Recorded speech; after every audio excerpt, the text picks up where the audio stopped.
Okay, so for these steps, this is what we are going to cover. We've done a lot of theory, and we actually did some of the lab during the live call. But to meet up so that you'll be able to do your project, these are the things we are going to be covering. Upload our zip source code file to S3. Then we are going to create an IAM role for the EC2 to be able to download that zip file from history. Then of course we'll make sure our security, our VPC, the subnet is in place. So if you have deleted your subnet before your VPC, you have to recreate it again. Then we are going to actually be setting up an EC2 instance, and we are going to be using the user data like we saw in our live class. We are going to be using that user data to install Nginx server, download the WSLI to be able to download the source code from S3. Then we are going to start it up with that user data, and when it's up, our application should come up with it. So therefore, when we hit the IP address, we should actually see our front-end application running. Then after that, we're going to create a golden image. Is optional. There are different ways of doing this, but we are going to go this route. We're actually going to create an AMI the from our application we already have running. Then after that, we're going to create a load balancer. Right, we're going to set up a load balancer. Then we'll set up our auto scaling. Then we set up a custom domain. We actually did all of this in the live class, but so that you'll be able to complete your project, I'm going through this process again because we didn't do auto scaling, but we actually have a custom domain set up before now. So we have a custom domain. Then we are going to load test, like we are going to apply load. We are going to actually do something that we either make the CPU, but whatever we set at the auto scaling policy, we're actually going to trigger it so that when it reach those metrics we want, is it going to scale? And if those load are taken off, is it going to um cool down, right? Is it going to scale back, or is it going to scale in? So those are the things we'll be looking at in this video, so that at the end you'll be able to go through the portal, and you'll be able to do your projects for the week too. So that being said, let's head over to our AWS history. So you can see, you just need to type history here, and we have our AWS history. We actually created a bucket before during the live class. Look at it, we call it React App Lab 4 Get a Key. So it's still going to be this, right? But I just want to, so that for those who were not in the live class, I just want to create this bucket again. But we are going to change the name. We can't create a bucket with the same name. It's supposed to be unique across this account and even globally. So let's go create a bucket. And what should be our bucket name? So I'm going to do React App Lab 4. Then we'll just do what we call follow up, right? Because this is a follow up to help you do your project. So React Lab 4. Then we should also know that it's from Get Techie. Okay, so we have this. We're just going to leave the ACL as it is, blocked versioning, and not just a simple um uploading, right? So we are going to create this bucket. So because the name is unique, it's going to create the bucket. If we have that name before, it's not going to create that bucket. Now that we have that bucket, we want to go into that bucket and actually upload um our source code. It's just a very simple front-end React app. So I'll come here and I'll click on upload, right? Then I'm going to be clicking on add file. It's a zip file, so it's add file. So I'm just going to come here, look for my zip file. I think, when did we download it?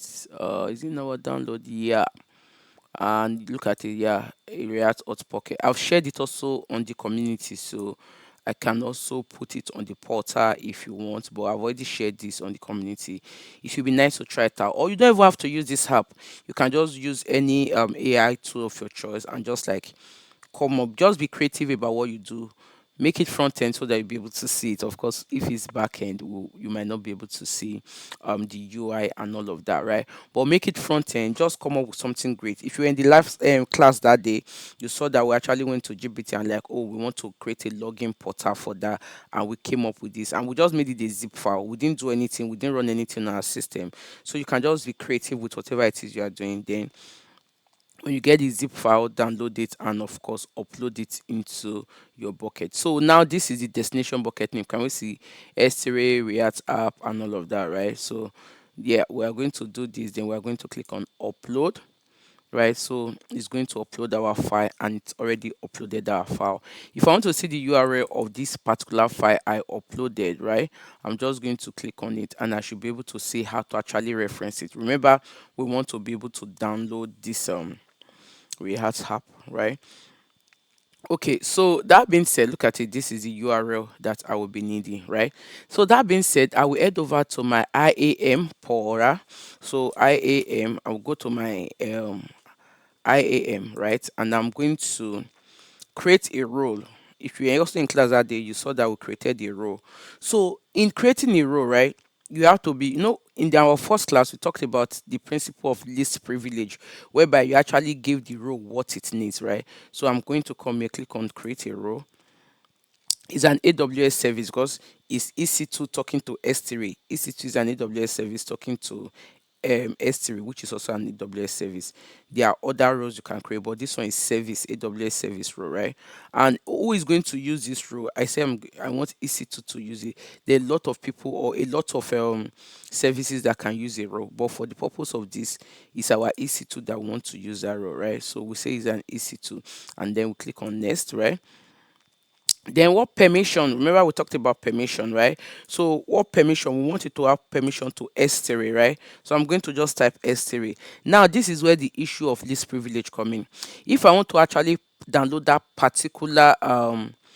particular object, then I don't have to give it full access. I can just give it a get, right, privilege. Then also, if that of course by default is encrypted, I will also give it the privilege to be able to what decrypt that key, right? So those are the things I will have to go into. I think we've done that before, but we can actually do S3 gets, right? Amazon S3. Let me just do get not set. So but if you have want those granular privileges, you have to on your own, like how will I put it now? Let me see. So if it's not already defined yet, then on your own you have to actually create your own custom policy and you define that. But I thought we have S3. This is read only, is just going to read it. But we have this full access, right? If you do this, it's going to give it S3 full access, right? But like I said, you can actually on your own write your own JSON objects. So I'm trying to remember what we did in class that day so that there won't be much messed up. But yes, I'm just going to let's choose S3, right? Let's give it full access. Then we're just going to click on next, right? What should be the role name? It should be something we can our role name, should we say, we have a role before, so I'm trying not to also have a conflict name. So let's say EC2 get bucket, right? Let's do EC2 get buckets follow up, right? No, this is a follow up for. So we have this, right? Like I said, we can always come and edit this trust policy. This is our trust policy. We can come and edit it, or we can come and actually edit the policy. This trust policy means who should you trust, right? Who is assuming the role? EC2 is assuming the role. So when EC2 assumes this role, then you should be able to actually get the permission we are giving to it. We can always have add tag. Let me use the word purpose. We can always add tag, to be honest with you, right? Purpose, and the purpose is get S3 buckets, right? I think that should work. So let's do this, right? So we are going to create an IAM role. Remember what was the name of the role again? Yeah, let's see. So what's the name of our role again? Let's see. So that when we're actually setting up our user data, we'll be able to remember the role. I know it's something follow up, so let me search for follow up. Okay, it's EC2, and of course I need this row IAM, right?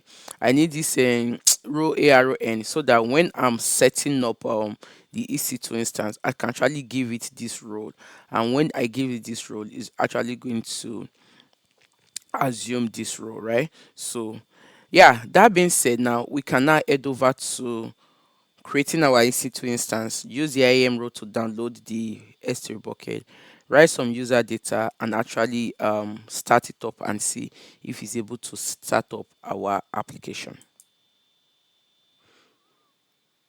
So I'll come here and do EC2. You know the drill. We've done this like for a while now, so you know how to search for resource that you are looking for on AWS. So I go to EC2 and I'm going to go to my dashboard. I can as well launch EC2 direct, but I'll go to my dashboard. You could see I don't have any EC2 instance running. That of the live class have removed it. I always tell you when you set up instance, please remove them so that you will not incur unnecessary cost, right? So you can see we don't have any EC2 instance running and all of that. I'm just going to go over and launch an EC2 instance. We've done this before, so this should not be strange to you. Then we are going to just use what did we call it the other day? Portal login, right? Portal, let's call it get techie. You can give it any name you want. Then portal login, right? So we want it to be get techie docker portal login. We want to use Ubuntu. I'm comfortable with Ubuntu. You can use anyone, like you can use, when I mean anyone, you can use Amazon Linux, you can use Ubuntu, depending on what you are comfortable with or what your company is going to be using. So I'm going to use Ubuntu. Going to be in the free tier version. That's the image I'm using. Then I'm going to go down. We've also explained this. I'm going to be using T3 micro. It's going to give us a 2 vCPU and 1 GB of memory, which is more than enough for what we are doing, right? And also it's also in the free tier for those of us that still have free tier in our account. Keeper, I might not be SSHing in, but let me just use this keeper, right? I'm going to use this keeper. We created this before, if you remember. We created this together. Our keeper is get Seki EC2 lab. But in case you were not there and you don't know how to create keeper, just click on create keeper, enter the keeper name. Immediately you create it, it's going to download the private key in your machine, like in your local laptop, and it's going to upload the public key to the EC2 instance, right? So that is how to go about this. But we've done this before and I don't want too much keeper, so let's just use the existing one. Then in terms of networking, this is where it really gets interesting, right? Remember, I'm not just showing you what you will do so that you like, oh, I've done this, which is the normal way, right? So I'm doing the me myself, I'm doing the easiest minimum possible, but I give you the production workload to do, right? So for the purpose of this training, I'm going to provision my EC2 instance in a public subnet. And remember, I'm using the default VPC. But in your own project, you are not supposed to use the default VPC. You are supposed to create, which you've done before in lab. I say in week one, in lab two, you've done in your project one, you actually created a VPC with two public subnets, two private subnets, right?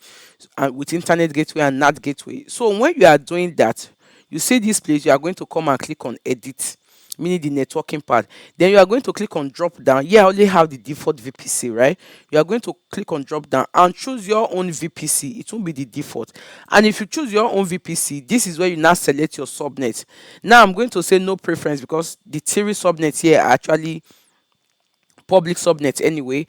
But in your own project, you are going to be choosing the private subnet, right? That's where things get tricky. That's where your debugging skills come alive. That's when you sweat it out, because when you deploy on a private subnet, you cannot easily connect your local machine to to that instance, except you have to do either bastion host, VPN, or you have to use session manager.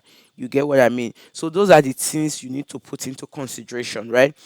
Give it a try, but if you are struggling with it, just write it on your portal. I will attend to it, or you discuss it in the community. But I would really love you to give it a try, because in a production workload, nobody really provision instances in the private subnet. It's going to be in the public subnet, and you have to navigate how you can connect to it and a whole lot of others, right? Okay, so that being said, you can choose your availability zone. I'm just going to leave it because it's just going to, I'm going to leave it that you should choose by default. Then I want it to also auto assign public IP. I can only do this because my instance is in a public subnet, so I want it to give it an IP so that with the IP I can actually access it. Okay, so that being said, I'm going to create a security group, and I want the security group to be let's call it get techie, right? Porter follow up, right? So let's do that. Then do we want the, yeah, we can give it a nice description just for us to know what it is for. So I'm just going to do this as the description. Then I want SSH should actually be from my laptop in case I need to SSH, right? So you can say SSH TCP. This is very dangerous, right? You cannot allow SSH from anywhere. We've talked about this before, so I'm just going to to not say it again. So it's not going to be from anywhere. I want it to be from my IP, and like I said, it will just auto pick my IP. But we want more rules. I want to open more ports, right? So I want to open HTTP. I want to open HTTPS because we'll actually be doing that, and I don't want us doing back and forth. I want to open HTTP to be from anywhere. That's port 80 for us to be able to access it, right? They also want to open HTTPS. That's what we'll be using for our load balancer later, so that we can actually have an application with that is secure to access, right? And it's also going to come from anywhere. Yeah, these are what we'll be doing for now, right? So that we can, in case there's any need to access it, we can actually access it. That's why the SSH is there. But we might not be needing this SSH because whatever we are going to be installing, we are going to be installing in the app data. So I'm going to go to advanced. Please follow through. I'm going to go to advanced. Then remember, I don't want it to join any domain, right? But I want it to have an IAM profile. Remember, is that IAM profile that is going to use to download um our zip file, our zipped application from S3. So I'm going to go, this was what we created just now. Can you remember EC2 get bucket follow up? So I'm going to click on that, right? And I'm going to call down, we've talked about all of this before, the behaviors you want to do when it shuts down and all of that. So I'll just go down, I'm not adding any other thing, but you can actually review this you can review it, and we are not doing reserve. For example, I'm not doing a purchase option. I'm not doing a capacity reservation because I'm going to tear this thing down in the next how many minutes after this whole demo thing is done. But for a production workload, you need to first of all understand the business concept, how long the business is going to use it before you start thinking of capacity reservation. I hope that makes sense. Okay, so that being said, I'm just going to head over. There are a lot of things to this user data, right? We actually wrote out a user data, if you remember, in our last class. So I'm just going to copy that user data and I'm going to paste it here. Okay, so now I have you see, I just pasted it here now, right? So we, of course, we have our shebang. This is actually your bash to make it run as a bash script, right? Then yeah, I kind of like, we have to take some precautions, right? So we are setting dash e dash execute as in to make sure that it exits immediate, as in exist immediate, exit, that's the word, sorry, exit exit immediately. If anything fails, it's just going to exit immediately, right? Then you see this you, in case there is actually any variable that is unset, right? If there's any variable that is unset, then it should just throw error anyway. Then we also want it to print each command. This actually help for debugging a lot. Then dash o pipe 4, right? What that one just simply does, I'm going to control Z. What it just simply does, like, it just makes sure that in case there's any part of the pipeline that fails, it should actually fails the old stuff. Then in case you want there's also a place yeah, it's going to run, right? Because we've tried this in class before, and it ran. The part that we're missing was the part of installing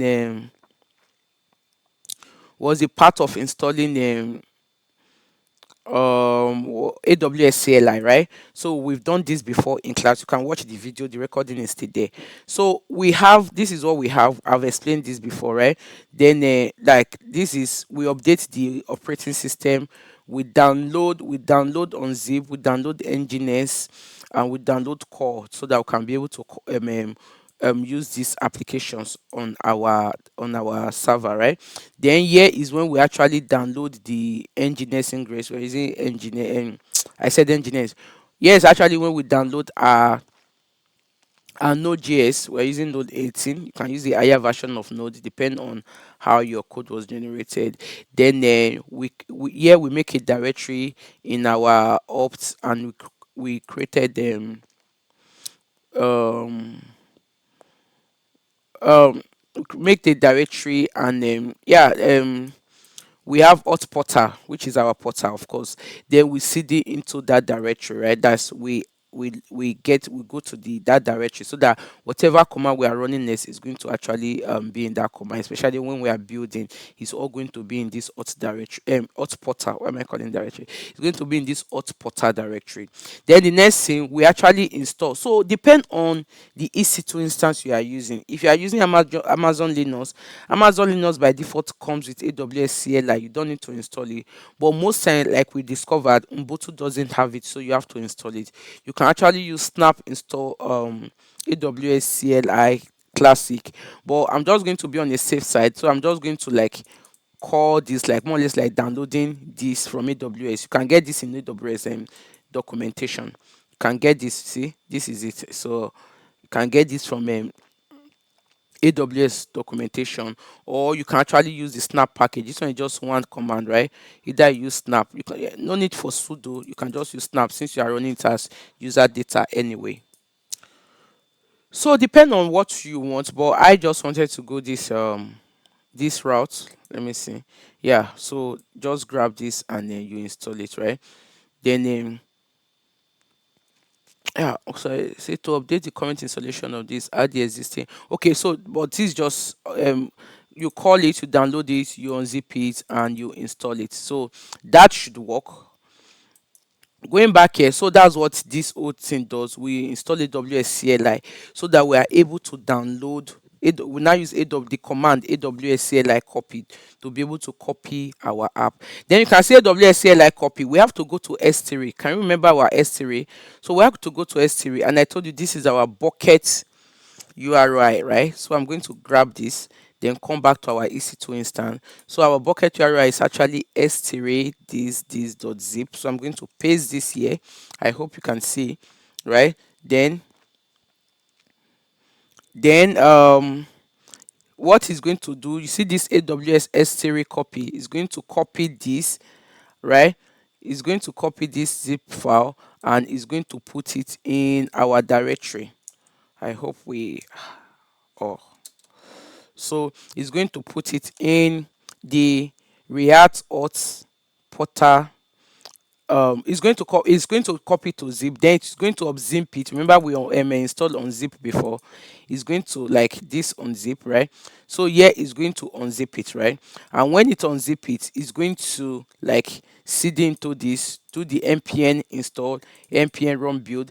Another way is that we can try actually, instead of having the raw source code, we can as well locally build or use pipeline. We'll be using pipeline, I think, in week 4.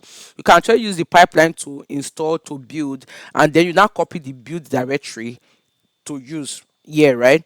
Then after that, we remove whatever it is was in the HTML file before. That's in the nginx directory, and we are going to replace it with our build. You see these things is coming from when you build a node app. This is actually what we get because we are using Vite framework, so you get this, right? Then after that you do your nginx enable, then systemctl will start nginx, so that when anytime the server goes up and goes up and come up, the application nginx starts and it loads our application. So this is what we have so far. We have our user data. This is meaning when it starts at boot. Another challenge I noticed was after we boot, we're trying to update and reboot. Most time it's actually user data mostly work when is the initial boot, except maybe you are copying and all of that. But because we didn't do it as an initial boot failed, we're now struggling by, oh, let's see if we restart it was going to pick it up anyway. But when we have this, we should be able to fix it, or we have to reboot the image again. Okay, so that being said, let's launch our instance. So we are going to launch our instance. It's going to go through all this process, and we are going to see that if everything is well, we just need to copy the public IP address and see that yes, we can remember we've already enabled the security group and all. So we are going to go to the instance. It's going to is starting up. So you see our instance is starting up, but it's initializing. So I'm just going to pause this video. When the initialization is done and it's live, then we'll just resume. So the health check is complete now. We're going to get the IP address, and so to get the IP address, you can just come to this networking. Remember, you are getting public IP address because I've set this up in a public subnet, right?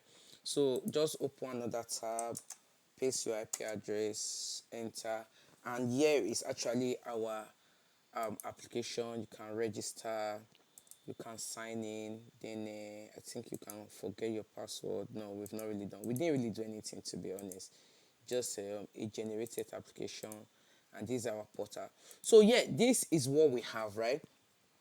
So that's checked out this part of, we've created and we've uploaded our photo history, we've created our higher role, we make sure that we have a networking, and we've done user data, right? We've done all of this. We've also set up EC2 instance. So now we want to create a golden image, right? Being able to create an AMI of this instance. But before that, I think another thing we also needed to do was to take a snapshot, right? So we can see this EC2 instance is running. For snapshot, all you just have to come here is to come to snapshot. I told you is a way you buy what you like back up your volume. So snapshot is mostly for volume, right? So we just come here and click on create snapshot, right? Then what volume ID, we've explained this before, it's in the previous video. We're just going to have one volume ID here because we only have just one EC2 instance with one volume. But if by any reason you have a lot of EC2 instance, I told you, I've showed you before how to identify that volume, right? You click on it, then you scroll down to, you come to storage, then you scroll down, you'll be able to see your volume, and this is your volume ID. It's sending in BA9F, right? So when we go back to snapshot, right, and you click on create snapshots, we can actually see that that is the volume BA9F, right? If you have so many EC2 instances with volumes, you have to identify the volume you want to create a snapshot of, right? So we are creating a volume, but also you can put the description, what just a snapshot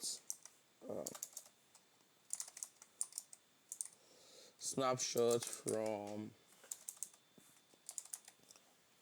I'm trying to remember the name of our EC2 instance. So let's just say snapshot from get techie follow up.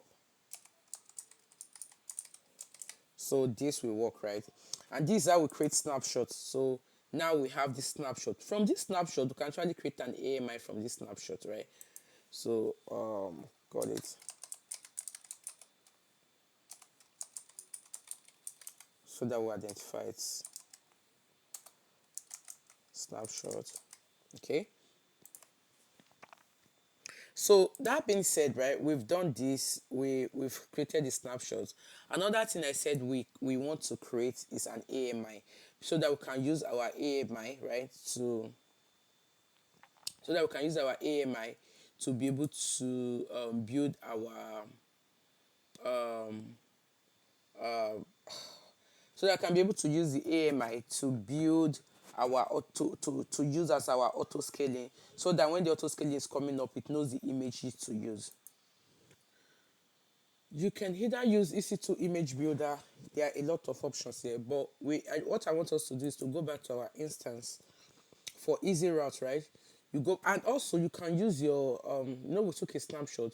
You can also create an AMI from a snapshot. You can create an AMI from the instance, or you can just use EC2 builder also to go through and also see how you can create an AMI. So we have this snapshot is pending. It's still pending. Oh, really? Oh, so our snapshot is complete now, right? So you can actually come to this snapshot, come to action, and create an AMI from this, right? So we can go, oh, let me see, yeah, snapshot setting. Um, no, not copy. Yeah, create image from snapshot. Yeah, that's what I was looking for. So you can create image from snapshot, but that's not what we want to do. Then you just put your image name and all. But that is not what we want to do. We want to create image from the running instance itself, right? So why is my instance is not showing running? Okay, so I come to my instance, then I'll come here, click on action, right? Then you see image and template, right? Click on this image and template and just click on create image, right? So we are going to create image, then we'll put in what's our image name. Is it get techie followed up? We called it again.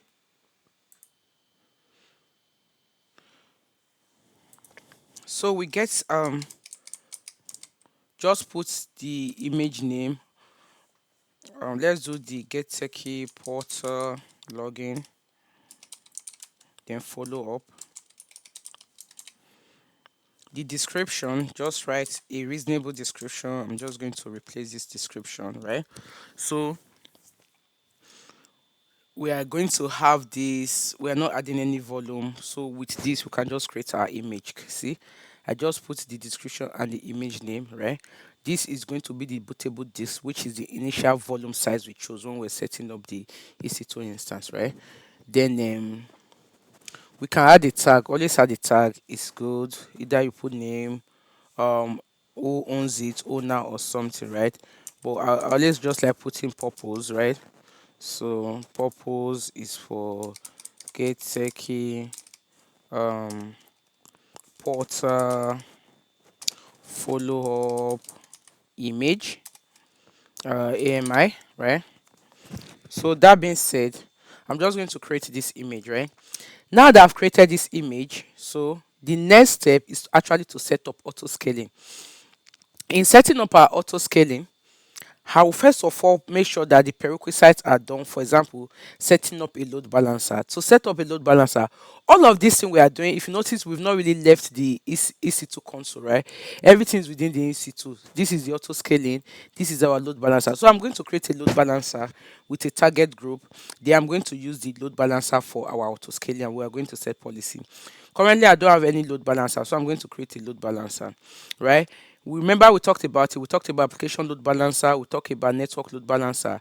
The another load balancer you'll be aware of is gateway load balancer. But like I said, these two are beyond the scope of our study. Our major focus is on application load balancer. So I'm just going to come here and create application load balancer.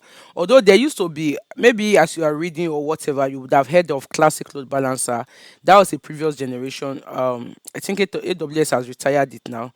Oh, they still allow you to create it, but that was for is you can see previous generation. So AWS has retired it now. So let's create the application load balancer. You click on create, you pass in the name of the load balancer. It's loading now. So load balancer name, we are still going to call it get seki poha follow up, right? Just trying to have naming consistency. So it's going to be internet facing, right? It's going to be internet facing, and because it's internet facing, it has to be on the private and public subnet. So we are going to make it internet facing. Then the load balancer type, IP type is IPv4. Then one network, this is my default VPC. That's the only VPC I have anyway. So in your own case, you'll be choosing your own VPC, right? And of course, you have to use your um, subnet, right? I'm using the three availability zone I have. Then security group, I actually have security group created, so I'm just going to leave them in the same security group anyway. So, or yeah, I'm going to leave them in the same security group. I wanted to use default, so that in the security group of the load balancer will be the same security group with the EC2. But in your own case, you don't have to use the same security group, right? Then after you've done that, you just need to attach. If you want the load balancer to be able to communicate with your EC2 instance, then you need to actually attach the security group of your EC2 instance to that of your load balancer. Okay, so that being said, I said initially we'll have HTTP rule, listener rule. Then we are going to forward our traffic to target group. We don't have any target group here, so we are going to create a target group. So I'll click on create a target group, and it will open a new, like a blank browser. Load it for me. Then so we're just going to do use instances, meaning the target group is going to be target on the EC2 instances. Target group name, we are still going to use our naming convention we have been using. Remember, you can use your own group name, your own name that you feel is what you should use.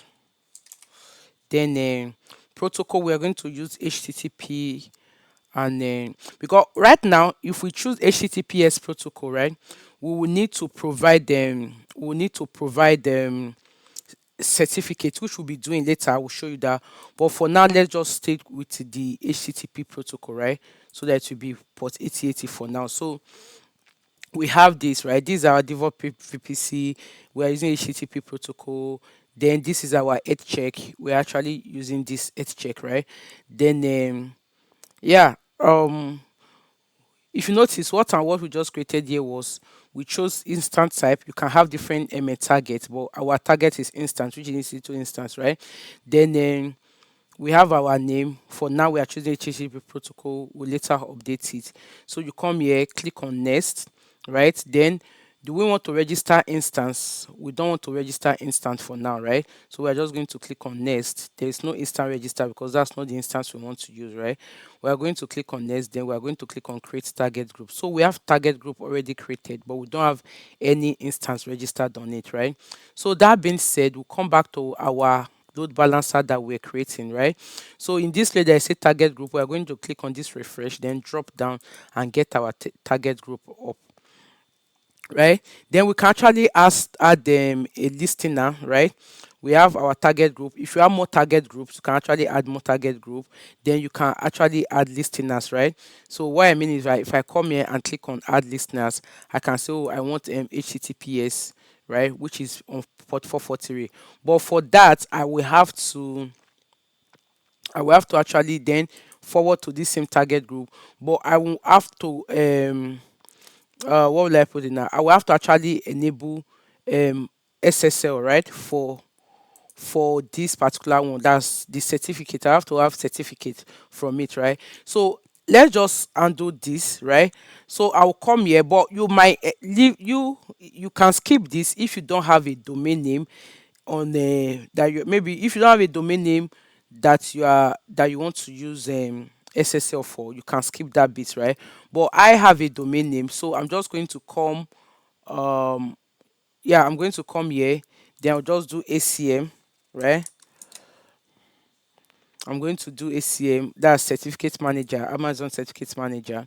I already have a domain name, so I'll just create a wildcard certificate, and we're going to use that certificate there. So for now, I can say I don't have any request certificate, but I can request certificate. So I'm going to request a certificate for which domain name. So I'm going to do what we call star dot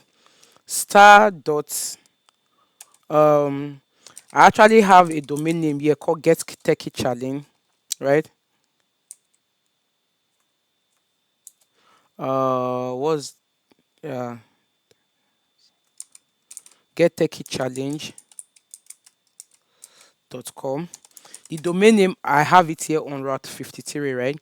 So I'm going to do star dot, means that this is what we call a white card certificate, right? Meaning anything that that comes before get techie challenge dot get techie challenge.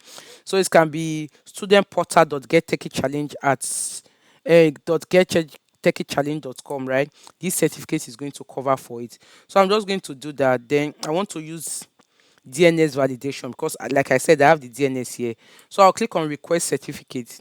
it's going to request certificate, but it's going to be in a pending state until I actually had the certificates, um the C name record, to like until I add this record until I create this record in wherever it is I'm managing my DNS. It doesn't have to be on AWS, right? If it's not on AWS, you can click on export. Then you go to where you are managing your domain name and add this and create a record. So you are just going to create a record. Are you getting now? You are going to do start.gettechchallenge.com. You are going to have the CNAME, that is a record, right? Then you have the CNAME, the name and the value. So this is what you are going to do, this name and this value for the get techie chat and for this domain name. So for example, if your domain name is example.com and you are managing it on GoDaddy, so you go to GoDaddy where example.com is, right? Then you create a new record of type CNAME. This is the name of the record and this is the value of the record. Now depend on where you are managing. Some of the domain name you might exclude this one, so you just put this first part before the .gettechchallenge.com. But because I already have mine on AWS, I'm just going to click on create record in Route 53, right? And it's going to validate it. So he has not created yet, so it's still pending validation, right? So I'll just come back to the certificate and see if it has issued my certificate. It's still pending. So if I'm having pending issue like this, it's two things: either my I didn't get my spelling right, because of course this is AWS Route 53, so you should be able to see it, right? So I'm just going to refresh again and see if it everything works well. You actually see that it shows issued, and you actually be able to get the certificate ERA. But for now, you see it's not issued yet.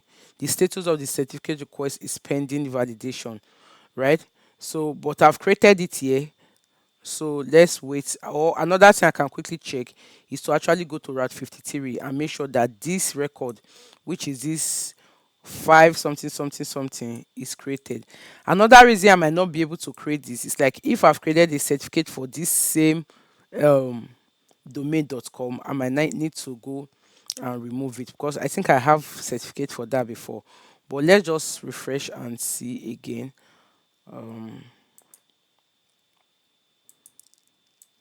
So it's still pending validation. So like I said, you can just go to Route 53 and check and see what the issue will be. But if I already created that and I'm using it, then I will not be able to. Let me see. No, come here on AWS, then come to Route 53. Like I said, this bit is not important if you don't have a domain name to use. But it would be nice if you have a domain name to use. Another thing, let me check to make sure that my spelling of GetTechie is not so. You can see I already have the domain here, right? GetTechieChallenge.com, right? So I've clicked on it. Then I have a record, like a C record, right? That's coming from, I think, 53. Let me see. Okay, 53171F. So no, I want to test something different. Why did I close that now?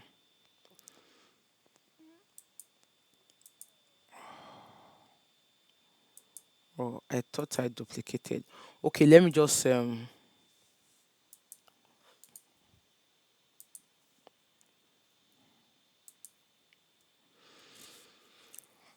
like I want to go to ACM and confirm that, because if you see I have C name and I have this another C name for what's, like I said, what I've created before. Okay, this one is for API, so hopefully it should create, because let's just check that it is right and I'm not using it elsewhere. Let's confirm that it is, then it's going to create. So I'll come back here and just go to ACM again, certificate manager.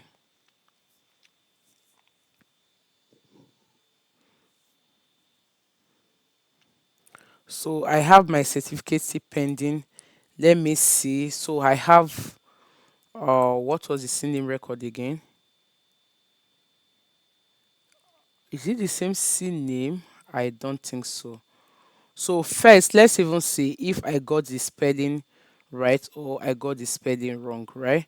That we actually so what I said is get uh techychallenge.com. I think is correct.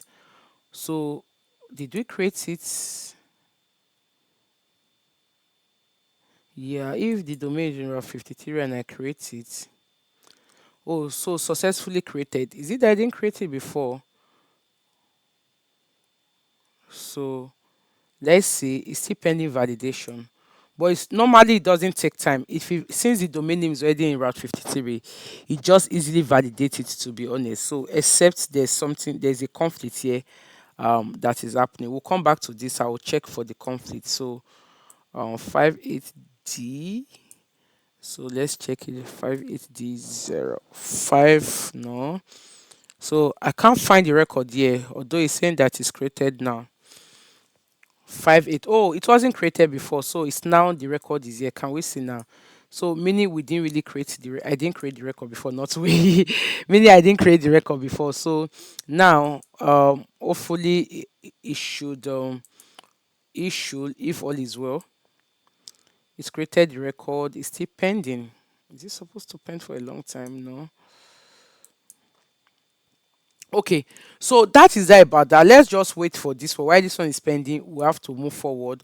Later, I'll come and check. But like I said, if everything is correct, like if the name is correct, which now is correct because we could see that it was able to create it, then the only thing will be that I've actually created a name for this white card before, right? And a set name for this white card before, like, and I don't even know what I'm using it for. So I've used it for something before, but now it's here, it's recognized, it's supposed to actually create this domain name because it's already created. Okay, so that being said, I'm going to leave this one. So in your own, if it succeeds, you are just going to see issued here. I've used this domain name for a whole number of things that I don't even know what like I've used it for a whole lot of things from where I was originally managing it to different places, right? So yeah, but I can see the CNAME record is here. So yeah, hopefully it showed the set because if you issue the set, then we get this SSL feeling whereby our site is secure and a whole lot of that. But let's go back to the target group. No, not target group again. Let's go back to us creating it again. So we are going to leave the set from now. You can see we can actually have certificates from ACM, and once the certificate is issued, with this select a certificate, we'll be able to actually select certificate. Another thing is that most organizations don't really use AWS certificates. They actually buy certificate from, let me say, Namecheap or GoDaddy. So you can actually import set also. Yeah. Okay. So that being said, we'll move forward. It's not issuing the set. We'll later troubleshoot why it's not installing the set. So we go and we create our load balancer.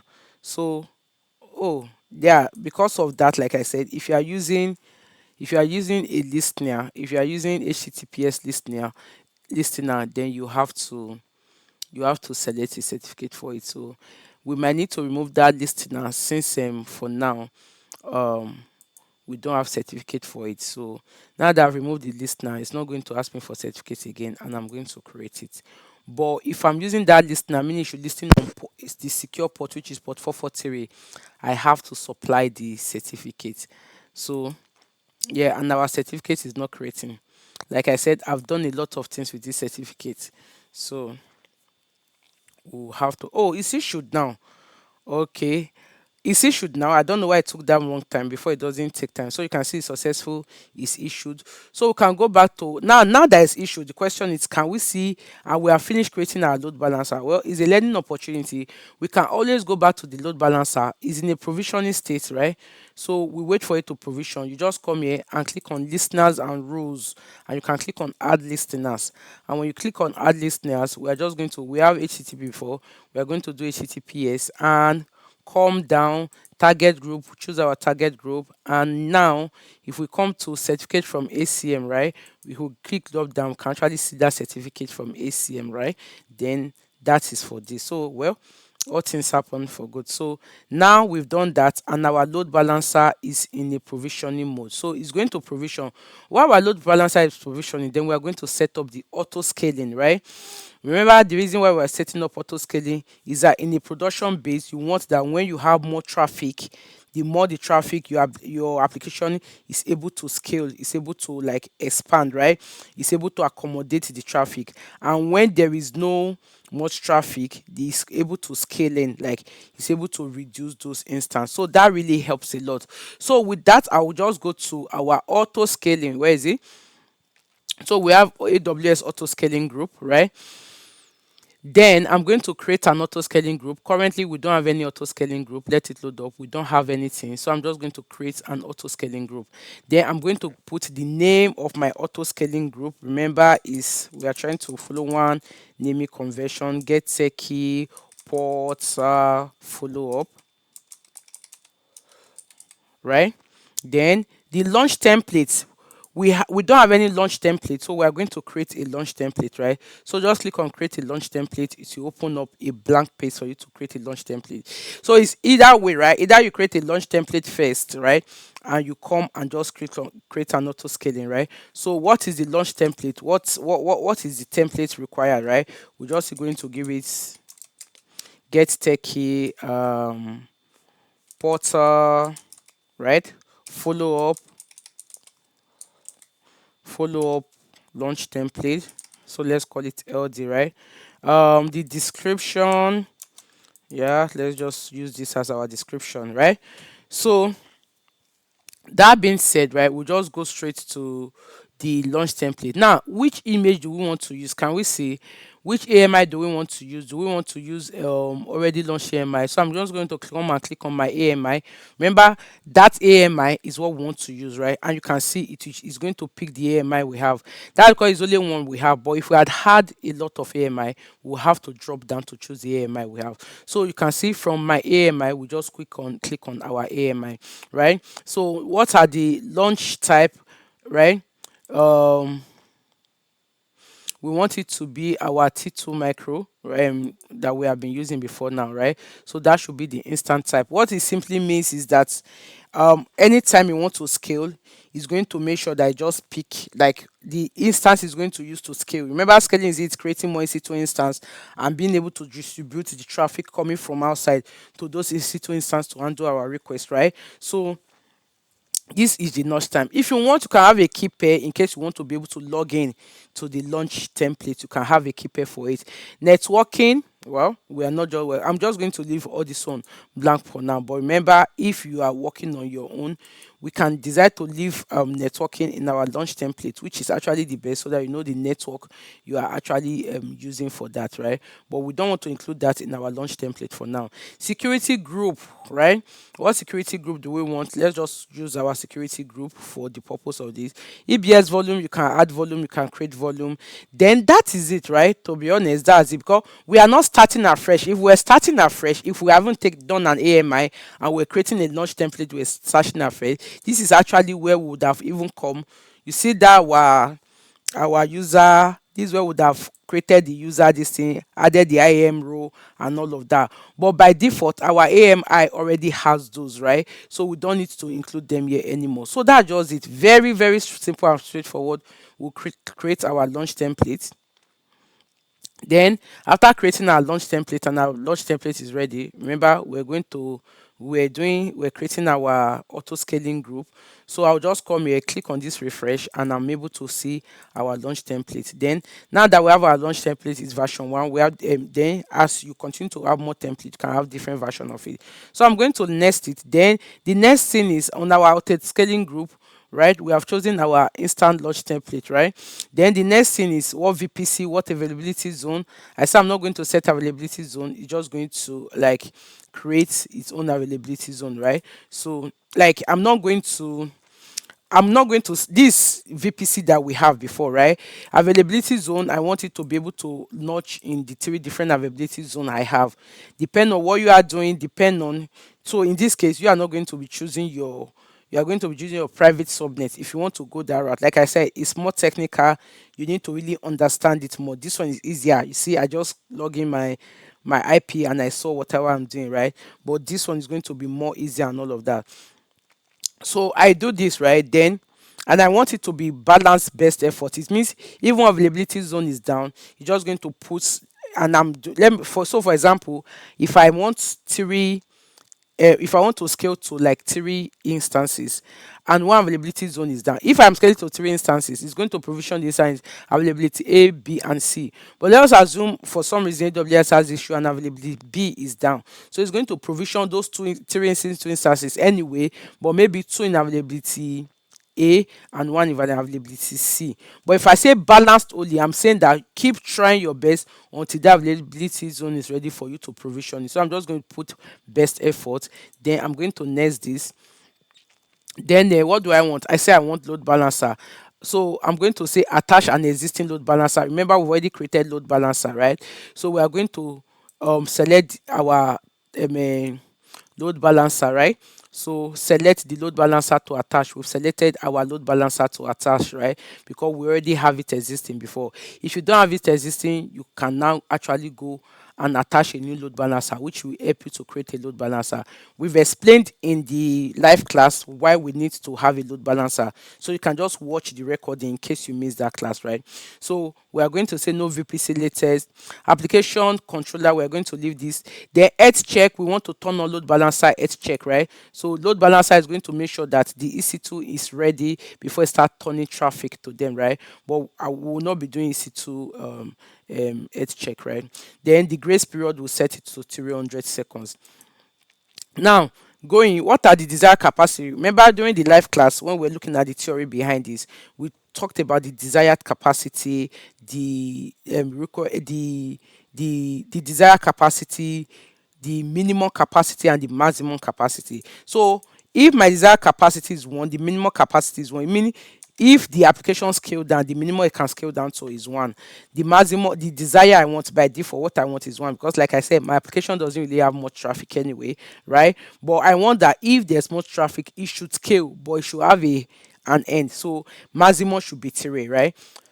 Then scaling policy, we're actually going to set our scaling policy. We also talked about scaling policy. What makes it to scale, right? So we are going to choose our scaling policy.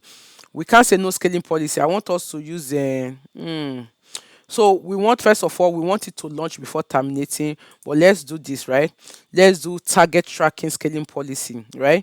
So if we do that, what we want to use to scale, I want to scale with CPU utilization, meaning I want that for the purpose of this demo, we really want to see it live. So I want that if my CPU utilization, that's the CPU of the instance, primary instance, CPU of the instance, once it's above 20%, it should kick in scaling, right?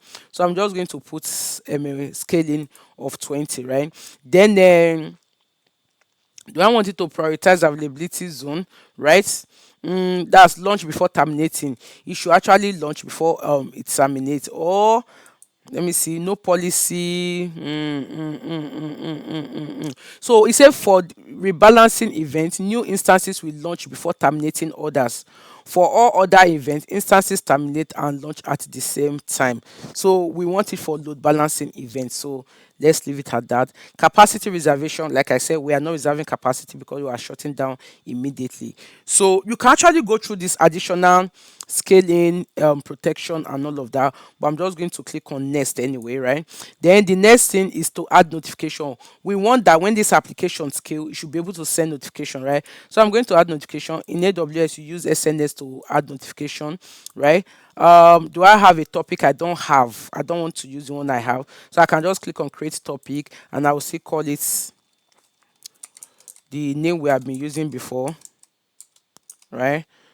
Then follow up, let me put it this way, SNS, right, for notification. Then who should the email go to? I want the email to go to one of my email. This is my email, right? Then that being said, I'll click on next. Add tag. Tagging is always very important. So purpose, it can be name. Remember, I'm just doing this. um so what is the purpose? And then let me say it's get techie follow up, right? Follow up ASG, right? Auto scaling group, right? So you can add many tag. It mustn't be one. You can add as many tag, name, and all of that, right? But you can add many tag. Tagging help you to actually identify what resources is and what is being used for, right? Then we click on next, and after that we are going to review, right? We are going to review this availability zone, and we are going to create. So now after we done this, we should actually see that this auto scaling group actually creates an instance for us. So yes, when you set up this auto scaling, it actually creates an instance for you. As I'm talking to you, I've actually gotten an email that, oh, you have been subscribed for SNS topics. So I've gotten this email that, oh, because I use one of my email, I've gotten, oh, this subscription is from this, is from that, right? And also when it's scaling, I'm able to actually understand. Remember, I also want to know what is going on. In as much that it's doing it automatically on my behalf, I also want to know what is going on. So now it's updating the capacity. If we go back to EC2 instance now, and we go to instance, I don't know why my dashboard is not correct, but if we go back to instance, right, very soon we will see that it's actually, let me remove this, you will see that that particular instance, can you see, is, oh, we didn't tag it, we didn't tag it properly, but this is coming from the auto scaling, and you can see that it's running. So let's see, can we actually update our auto scaling and see, so that we can actually have the same tagging here. So we have this, these are auto scaling follow up. Let me click on it and see. Let's look at the review the configuration again. Desired capacity one, scaling, and all of that. Then the status, right? Then we have the details, the owner. Let me see if we can edit this part. Yeah, launch template, we have a name for the launch template. Where do we not add name that we're supposed to add name? Availability. Okay, so well, I'm trying to keep this video under, oh, it's already 1 hour. So I'm trying to keep it more so let's quickly go and see. So now my dashboard is not showing anything, but let's see. So we can see that this EC2 instance now is running, right? How do we assess what is running in this EC2 instance? I can actually go to the I can go to the load balancer and use the load balancer DNS name. Oh, is this load balancer not done provision? It should be done. Yeah, and use the DNS name of this load balancer to actually access the application. What do I mean? I come to my load balancer, right? I'm going to come to the DNS name of this load balancer. Like I've clicked on this load balancer. I'm going to come to the DNS name of this load balancer and actually use this DNS name. Look at the DNS name. I should be able to enter this now on my browser, and if everything is equal, I should be able to see my application, which is what I say now, right? But we also don't want to be using DNS name, right? We want to be able to use should we use get techie follow up at gettechie.challenge.com, or we can just do follow up at gettechie.challenge.com. So I can now come back to Route 53, right? Yes, Route 53, and I can now create a record. I think we've explained how to create a record before, but I'll come here, create a record, and I want it to be follow up, right? Follow up at gettechie.challenge.com, but it's not going to be an A record. Remember the first time we were doing it, because we're tying an IP to it to create an A record, but this is not going to be an A record anymore. We want it to, it's going to be, okay, no, it's going to be an A record, but it's going to be an alias, right? Let me see. We want to choose is an alias of load balancer. Sorry, A record, but an alias of application load balancer. Look at this, application load balancer. Then we now choose the region that our application load balancer is. Remember, we are using London, which is EU West 2, right? So I go to London, and it actually gives me the name of my application load balancer. So it therefore means that if I do follow up .gettechie.challenge.com, it's route to this load balancer, and it's going to give me it's going to route to this load balancer. So if I click on create record now, it's creating the record. Now what will be my domain name? So if I come here, where is my follow up again? Yeah, so you see this, if I click on this, and this is my domain name now. So if I come here and click on open a fresh browser and do follow up at gettechie.challenge.com and enter, it routes me to my application. But look at this, it is secure. like very very secure with secure connection compared to if you access it directly from the load balancer DNS, you can see not secure. If you use IP, not secure. But because we've created a certificate and all, we can see that it is secure and all. So this is actually the entire process I want us to go through. And that's why when you go to your student portal, so if you go to caretechicchallenge.com, your student portal, and you go to my courses after you've logged in, it's because I've logged in, and you go to projects, my project, right? Then you open project, right? Then this is project 2, highly available web app on EC2 ALB plus auto scaling. I have just covered this. I've covered launch template with user data to install and run your app, right? Auto scaling group across multiple AZ. I even use 3 AZ, but this is 2 AZ. Application load balancer, target group, and edge check. CloudWatch alerts. You have to do this. Then test evidence. Oh, we've not tested if our application is scaling. So how do I test if my application is scaling? I'm going to do something. I'm going to log into the EC2 instance, right? The question now is, did I enable on this EC2 instance? What did I use? Did I enable SSH? I think I enable SSH. So I'm just going to load test it. If I load test it, my load testing will determine um there's this very little command we can use to load test it, and it's going to show if let me see if I can just google it. Let's just google it together. So you can see application is well secured. This is very very nice. This is what you see in production. You don't see any application that is unsecure in production. So I'm going to go here. I'm just going to do load test, CPU load test, right? CPU load test. Remember we said CPU load test for Ubuntu, right? CPU load test Ubuntu. Yeah, Linux anyway. I think it's a very very simple command that you can just use. Let's see. Yeah, look at it. It's a very very simple command. Yeah, cat dev random then new. So this is just very simple. You can see how I googled it.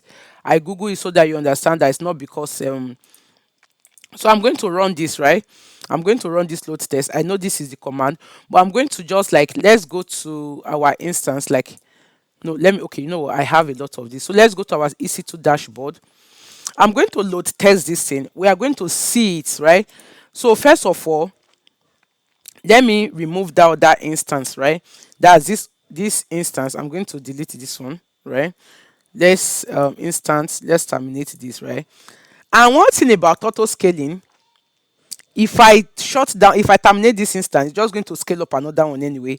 That's this one that's on auto scaling group. Because I told you that by default, by any reason, I should always have one desire running. Like the minimum should be running is one. So if I delete this, it's just going to spin up anyway. But see what I'm going to do? I want to connect to this instance and I want to run some load tests, right? So I'm going to come here and I'll click on it. Let's wait for it. It's not respond. Okay, I'll uncheck this one. So I'm going to connect, right? Or let me just connect through here so that I won't have to do SSH. Hopefully I have the ability to. I hope I have that on my security group. So I'm just going to connect this to this. Then I'm just going to run that load test and we are going to start monitoring it and actually see, right? So I'm connecting to this. Then I'm just going to run this load test anyway. Like I just copied it. It's simple. Cat dev random, right? I'm just going to do this. So I've started my load test. If I go back to that EC2 instance now, click on it, come to monitoring, right? If I come to monitoring, so if you click on this monitoring tab, right, and just come to CPU utilization, remember we want to check CPU utilization, right? So we are just going to click on our CPU. Let's see, right? Let me take this up a little for us to see it clearly. So, oh, so there's this enlarge. Let's enlarge it so that we can see it very well. For now, let's reduce it to, let's say we want to see it per second. So you can see that the CPU utilization is actually going up, but we set that it is when it's 20%, if you remember. But now it's just like around how many percent? 10%. So we're just going to be refreshing it again and we'll actually see it going up every 1 second. We'll see it going up because of this load we are running on it. This guy actually just keep running load test on it, so it's going to start increasing the CPU. Okay, so let's refresh again. Yeah, and you can see there was a spark. Oh my god, was it not showing before? And now we have 190 something. So we've, like, if we go and check now, if we go and check instance now, let's see, not just the running one now, but let's check instance generally. If all things being equal, it should start spinning up other instances, not just, we've terminated this one because I don't want this one to be a conflict, right? But it should start spinning up other instances based on this CPU utilization we have just seen. Like, remember, 20% it should scale, and now it's almost come back to monitoring again. Like, this is almost, so it's going to trigger, right? It's going to trigger an alarm and it's going to start scaling. So that's what we are going to be seeing here very, very soon. So you can see our, let's enlarge it again for us to see. Enlarge. So definitely, what's happening? Are we having spike, or okay, no, this is 5 minutes, right? But we want it every, let me say, every 5 seconds. So it has actually scaled, right? Based on the load we are applying. And with that also, we should start seeing that the auto scaling will kick in very soon. So I'm going to zoom in a little so that we can actually see this, right? Okay. So we're actually, with just hold on, we're actually going to start seeing it scaling in based on this.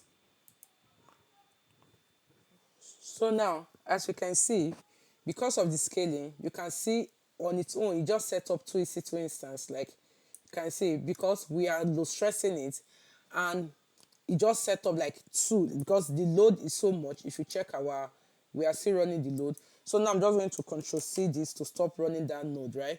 But you can see it's actually scaling up, it's setting up, right? So just give it time, depend on the one period we set. The one period we set wasn't much, so if you give it time, you actually see the scaling comes up. And now that I've stopped that load, you'll see that with time also it will scale down. By default it will scale down to 1. So with this, you should be able to comfortably do this, and you should be proud to, like, oh, I did this, right? Like I said, that's why I wanted us to work with a real application that we can actually see the interface, that we can see that the SSL is configured, that we can see that it's secured. You get what I mean? So please, if you want this, I will share with you. If you want the user data, yeah, on the user data, it's just better to use Snap install AWS CLI, because I think that one you can easily have challenge on that. So just use Snap install if you are using Ubuntu for that. I can also share the user data to you, so that on the resource, so that you can actually have resource to use to create this. I hope this helped. Then of course the last thing you have to do is to clean up. You have to tear down. So coming back here, we've done load balancer, we've done auto scaling, we've done our custom DNS with certificate and route. Then we've done a load test, right? And we've checked traffic, we've seen it scale out.